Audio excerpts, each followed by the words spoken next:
நேற்று என்னுடைய முன்னாள் அமைச்சர் பேசும்போது சொன்னார், கடந்த 5 வருடங்களாக தினமும் டென்ஷன் எங்களுக்கு என்று. அதை ரிப்ளை செய்யும்போது என்னுடைய நீர்வளத்துறை அமைச்சர்களும் அதே சொல்லியிருக்கிறார். நாங்களும் தினமும் நிம்மதியாக எங்களும் தங்களால் தூங்க முடியல, தினமும் எங்களுக்கும் நிமிஷம் டென்ஷனாக இருக்கிறோம் என்று அவரும் சொல்லியிருக்கிறார். மீண்டும் அதை திருப்பி சொல்ல வேண்டாம் என்று கேட்டுக்கொள்கிறேன். ஏனென்றால் உங்களுக்கும் சிபிஐ வழக்கு இருக்கிறது, உங்களுக்கும் இன்கம் டேக்ஸ் வழக்குகள்லாம் தொடர்ந்து உங்களுக்கும் இருக்கின்றது. மாண்புமிகு எதிர்க்கட்சித் தலைவர் அவர்களுக்கு நான் தெரிவித்துக் கொள்வதெல்லாம், சிபிஐ வழக்கு இருக்குதுன்றதெல்லாம் கரெக்டு தான்.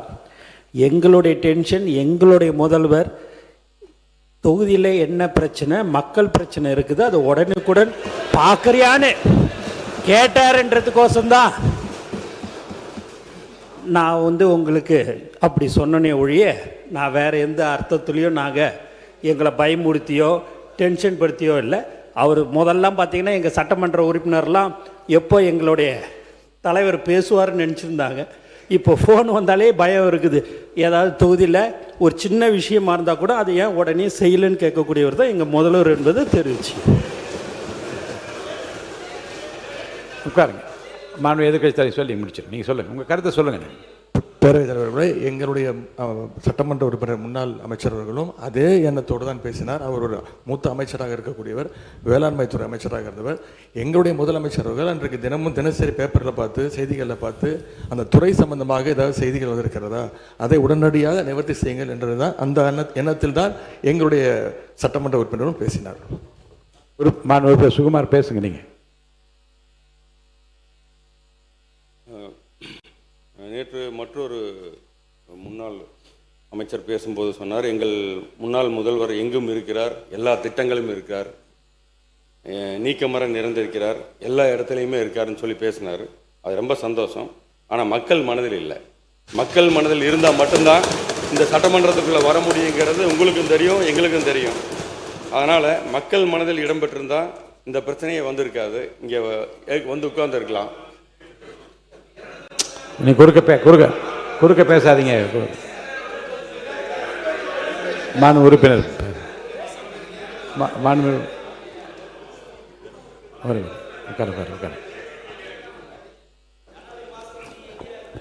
மாண்புமிகு பேரவைத் தலைவர்களே, மாண்புமிகு உறுப்பினர்கள் கடந்த ஆண்டு ஆட்சியில் இருக்கும்போது யார் கூட சுற்றிக்கிட்டு இருந்தார் என்பது உலகத்துக்கு தெரியும். எங்களுடைய ஊரக தொழில்துறை அமைச்சர் ஐபி குடன் அவர் கூட இருந்தார், பழகினார், இருந்தார். ஆனால் நாங்கள் படுற டென்ஷன் அவருக்கு தெரியும்.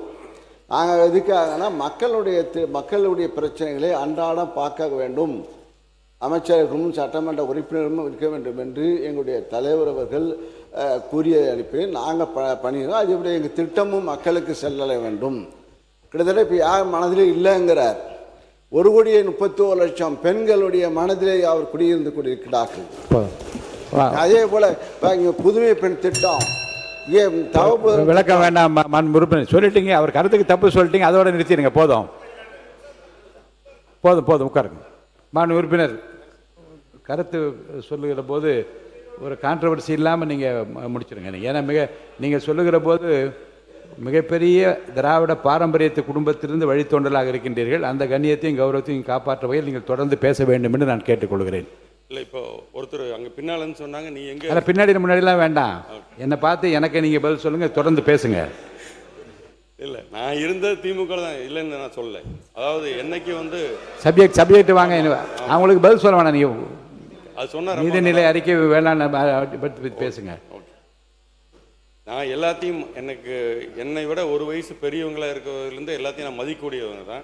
நான் அதில் நான் தவறாக எந்த கருத்து நான் சொல்ல. நான் இருக்கிறது மக்கள் நினைக்கிறதையும் மக்கள் என்ன மாதிரி நடந்துக்கிட்டாங்கிறது தான் நான் சொல்கிறேன். நான் போதும், உட்காருங்க. மாண்பு உறுப்பினர் உட்காருங்க. வேண்டாம், இப்போ அவர் இல்லை, அவரை திருத்தி கொள்ளுகிறப்ப நீங்கள் விடுங்க.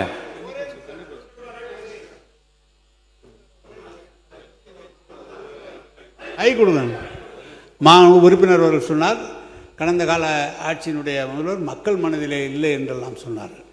நீங்கள் வாங்கினது 108, எதிரில் இருக்கிற உங்களோட அதிகமாக வாங்கியிருக்கிறாங்க. தனித்தனியாக பிரிஞ்சிருக்கே தவிர உங்களோட அதிகமான வாக்குகளை பெற்று தான் நீங்கள் வந்திருக்கிறார்கள். எனவே நீங்கள் அதிமுக நான் 79 72 இடங்கள் இருக்கிறது. அவை முன்னவர் அவை 70 இருங்க ஒரு நிமிஷம் நான் சொல்லிடுறேன், நீங்கள் சொல்லுங்கள். நான் சொல்லிடுறேன்.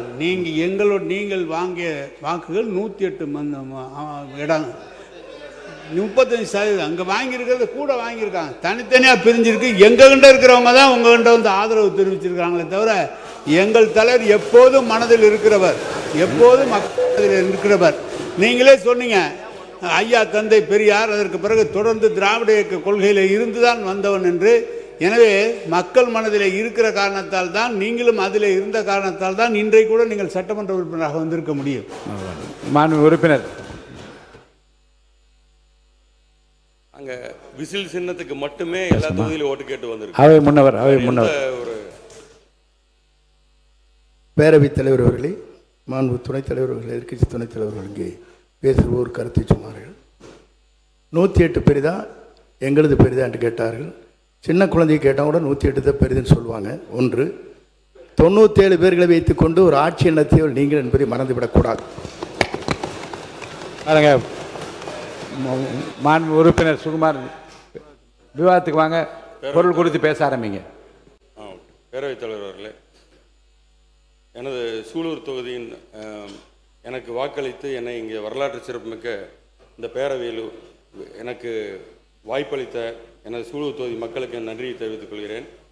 எனது சூலூர் தொகுதியின் 900 ஆண்டுகளுக்கு முன்பு சுந்தர சோழன் என்பவரால் ஒரு பெரிய குளம் ஒன்று வெட்டி வைக்கப்பட்டது. அது தற்போது சிறிய குளம் பெரிய குளம் என்று இரண்டாக பிரிக்கப்பட்டிருக்கிறது. அது ஒரு 400 ஏக்கர் அளவில் இருந்த இந்த குளமானது தற்சமயம் ஒரு 240 ஏக்கரா குளமாகவே இருக்கிறது. இந்த குளமானது ஒரு கழிவு நீர் உள்ளே போய் ஒரு 3 அடி வரைக்கும் செக்மெண்ட் ஆகி பக்கத்தில் இருக்கிற தோப்பு கூட காஞ்சு இருக்கிற அளவுக்கு இருக்கிறனால அதை வந்து அந்த ஒரு சுற்று வட்டாரம் 16 கிலோமீட்டர் அளவுக்கு அந்த நீர் ஊற்றுவல் போகாததின் காரணமாக ஒரு விஷத்தன்மையாக மாறி பறவையே குடிக்க முடியாத அளவுக்கு ஒரு மோசமான சூழ்நிலையாக இருக்குது. அதை வந்து தூர்வாரி தரும்படி நமது அமைச்சர் அவர்களை கேட்டுக்கொள்கிறேன். சூலூரில் இருந்து தெற்கே ஜெய கிருஷ்ணாபுரம் வரை 35 கிலோமீட்டர். 2005 குடிநீர் 2005ஆம் ஆண்டு குடிநீர் பதிக்கப்பட்டது, குழாய் பதிக்கப்பட்டது. 2011 மக்கள் தொகைக்கேற்ப குடிநீர் வழங்கப்பட்டு வருகிறது. ஆனால் இன்று 2 மடங்கு மக்கள் தொகை அதிகமானபடியால் அந்த குடிநீரானது 45 நாளுக்கு ஒரு முறை மட்டுமே அந்த பகுதியை கடந்து செல்கிறது. அதனால் குடிநீர் இணைப்பு மற்றும் புதிதாக ஏற்பட்ட நகரங்களுக்கு குடிநீர் வசதியை தர இயலவில்லை. மேலும் எந்த ஒரு தொகுதியின் எந்த மூலைக்கு சென்றாலும் இலவச பட்டா மற்றும் இலவச இடம் கேட்டு இன்னும் இருக்கிறார்கள். எத்தனை ஆண்டுகளாக இந்த பிரச்சனை இருக்குது என்றால் 40 ஆண்டுகளாக இருக்குது. 40 ஆண்டு காலம் நாங்கள் இருக்கோம், இந்த இடத்துல குடிசை போட்டிருக்கோம், எங்களுக்கு வந்து வீடு இல்லை, சொந்தமாக இடம் இல்லை அப்படிங்கிறாங்க. நான் கேட்குறது